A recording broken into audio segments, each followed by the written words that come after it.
రెటిక జనసేన పోటీ చేసే 21 assembly 2 Lok Sabha నియోజకవర్గాలపై clarity వచ్చింది. అభ్యర్థుల పేర్లు కూడా దాదాపు ఖరారయ్యాయి. లోక్సభకు అసెంబ్లీ పవన్ కాకినాడ నుంచి పార్లమెంటుకు, పిఠాపురం నుంచి అసెంబ్లీకి పోటీ చేస్తారని చెబుతున్నారు. మచిలీపట్నం లోక్సభ టికెట్ను బాలశౌరికి ఇవ్వనుండగా తాడేపల్లిగూడెం సీటుపై బీజేపీ జనసేన మధ్య చర్చలు జరుగుతున్నాయి.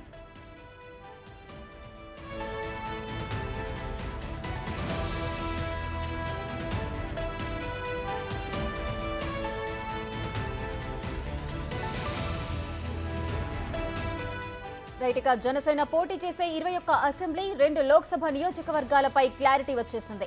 అభ్యర్థుల పేర్లు కూడా దాదాపు ఖరారయ్యాయి.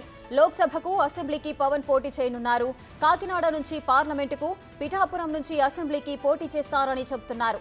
మచిలీపట్నం లోక్సభ టికెట్ను బాలశౌరికి ఇవ్వనుండగా తాడేపల్లిగూడెం సీటుపై బీజేపీ జనసేన మధ్య చర్చలు జరుగుతున్నాయి.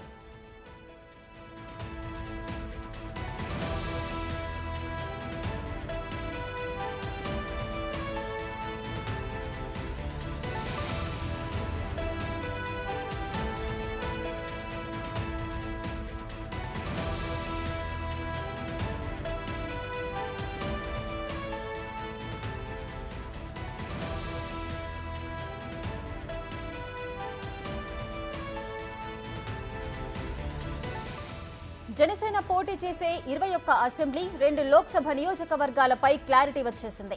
అభ్యర్థుల పేర్లు కూడా దాదాపు ఖరారయ్యాయి. లోక్సభకు, అసెంబ్లీకి పవన్ పోటీ చేయనున్నారు. కాకినాడ నుంచి పార్లమెంటుకు, పిఠాపురం నుంచి అసెంబ్లీకి పోటీ చేస్తారని చెబుతున్నారు. మచిలీపట్నం లోక్సభ టికెట్ను మాత్రం బాలశౌరికి ఇవ్వనుండగా తాడేపల్లిగూడెం సీటుపై బీజేపీ జనసేన మధ్య చర్చలు జరుగుతున్నాయి.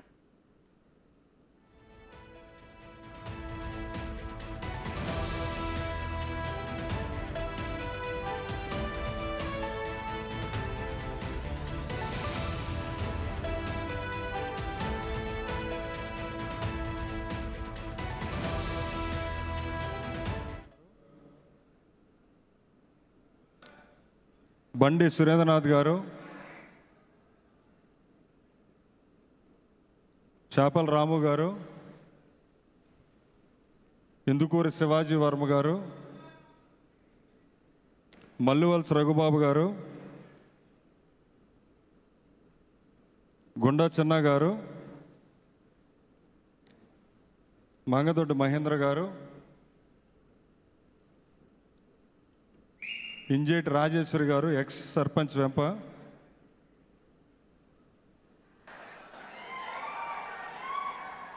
కల్లెండి శ్రీనివాసరాజు గారు, వర్ధనపు సుబ్బయ్య గారు, పట్టెం చిరంజీవి గారు,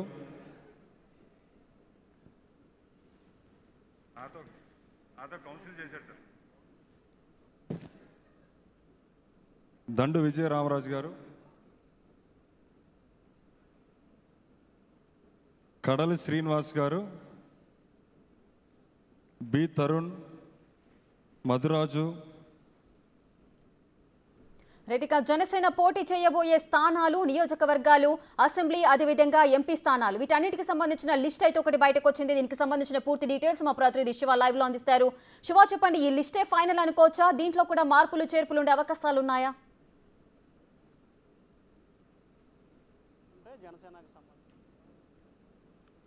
స్థానాలకి పోటీ చేయబోతున్నది. వాస్తవానికి సంబంధించి 24 అసెంబ్లీ 3 పార్లమెంట్ అనుకున్నారు. బీజేపీ పొత్తు రావడంతో కూడా స్థానాలకు సంబంధించి కుదించిన పరిస్థితి కనిపించింది. వాస్తవానికి ఇప్పటికే జనసేనకు సంబంధించి 6 అసెంబ్లీ స్థానాలకు అభ్యర్థులను ప్రకటించింది. మిగిలిన వాటికి సంబంధించి కూడా పూర్తి స్థాయిలో కూడా ప్రకటించేందుకు అభ్యర్థుల కసరత్తు అయితే దాదాపుగా పూర్తయింది.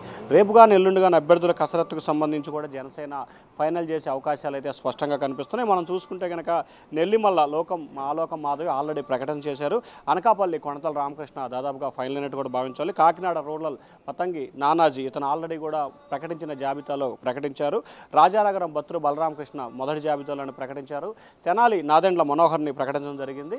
అలాగే విజయవాడ దక్షిణానికి సంబంధించి కూడా వంశీకృష్ణ యాదవ్ ఆయన ఇటీవల వైఎస్ఆర్సీపీ నుంచి చేరడం జరిగింది. ఆయనది కూడా ఇంకా దాదాపుగా ఫైనల్ అయిన పరిస్థితి కనిపిస్తోంది.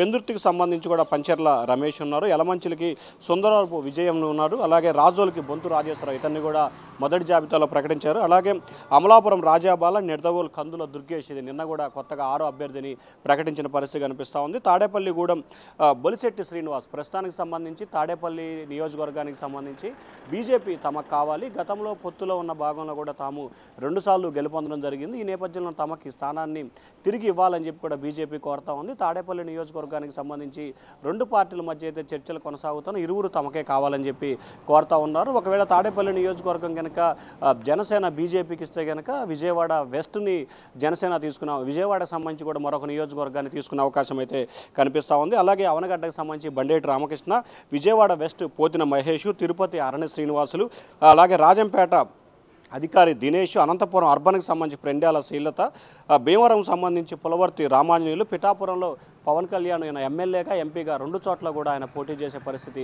కనిపిస్తూ ఉంది. అలాగే నరసాపురం సంబంధించి కొత్తపల్లి సుబ్బారాయుడు గతంలో ఈయన టీడీపీ వైసీపీ ప్రజారాజ్యం నుంచి చివరిగా మళ్ళీ జనసేనలో చేరిన పరిస్థితి కనిపిస్తూ ఉంది. రామచంద్రాపురం సంబంధించి చిక్కాల దొరబాబుని దాదాపుగా ప్రకటన చేశారు. ఇక కాకినాడ పార్లమెంట్కి సంబంధించి పవన్ కళ్యాణ్ పోటీ చేయబోతున్నారు. మచిలీపట్నం పార్లమెంట్కి సంబంధించి ఏదైతే వల్లభనేని బాలశౌరి ఇటీవల కాలంలో ఆయన వైసీపీ నుంచి జనసేనలో చేరారు. సో ఓవరాల్గా చూసుకుంటే 21 స్థానాలకు సంబంధించి 6 స్థానాలని జనసేన ఇప్పటికీ అధికారికంగా ప్రకటించింది.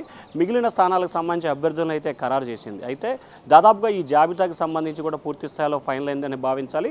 ఒక తాడేపల్లిగూడానికి సంబంధించి, అలాగే మిగిలిన విజయవాడ వెస్ట్, అలాగే అనంతపురం అర్బన్కి సంబంధించి మాత్రమే కొంత మార్పులు చేర్పులు జరిగే అవకాశం కనిపిస్తూ ఉంది. ఏదైతే ప్రస్తుతం మనం 21 శాసనసభ స్థానాలకు సంబంధించి 6 స్థానాలు గతంలో ప్రకటించారు. మిగిలిన 11 స్థానాలకు సంబంధించి కూడా చంద్రబాబు ఇప్పటికే టీడీపీ అభ్యర్థులతో కూడా మాట్లాడడం జరిగింది. ఆ నియోజకవర్గ ఇన్ఛార్జీలో జనసేనకి ఈ నియోజకవర్గాలు కేటాయిస్తున్నామని చెప్పి వారికి విజయానికి సహకరించాలని చెప్పి కూడా చంద్రబాబు నాయకులు కోరిన పరిస్థితి కనిపిస్తూ ఉంది. రేఖ శివ, అయితే తాడపల్లిగూడెం సీటు పైనే కూడా బీజేపీ జనసేన ఇద్దరు కూడా టార్గెట్ చేశారు. వాళ్ళిద్దరి మధ్య కూడా చర్చలు జరుగుతున్నట్లు తెలుస్తోంది. అక్కడ గెలుపు అవకాశాలు అసలు ఏ విధంగా ఉన్నాయి? ఒకవేళ టికెట్ ఇస్తే బీజేపీకి జనసేనకి ఎవరికి వచ్చే అవకాశాలు మెండుగా ఉన్నాయి అనుకోవచ్చు? అంటే ప్రధానంగా చూసుకుంటే రేఖ తాడేపల్లిగూడానికి సంబంధించి కూడా గతంలో బీజేపీ 2 సార్లు గెలుపొందడం జరిగింది, టీడీపీ 4-5 సార్లు గెలుపొందడం జరిగింది, వైఎస్ఆర్సీపీ కూడా మొన్న గెలుపొందడం జరిగింది 2019లో. ఆ తర్వాత వైఎస్ఆర్సీపీ పార్టీ పెట్టిన తర్వాత 9, 14, 19, 24 ఈ 4 చోట్లకు సంబంధించి 19లో వైసీపీ గెలిచింది. అంతకుముందు 2 సార్లు కూడా భారతీయ జనతా పార్టీ అక్కడ గెలిచింది. మాజీ మంత్రి స్వర్గీయ పైడికొండ మాణిక్యాలరావు కూడా 2014లో గెలుపొంది బీజేపీ కోటాలో మంత్రి అయ్యారు.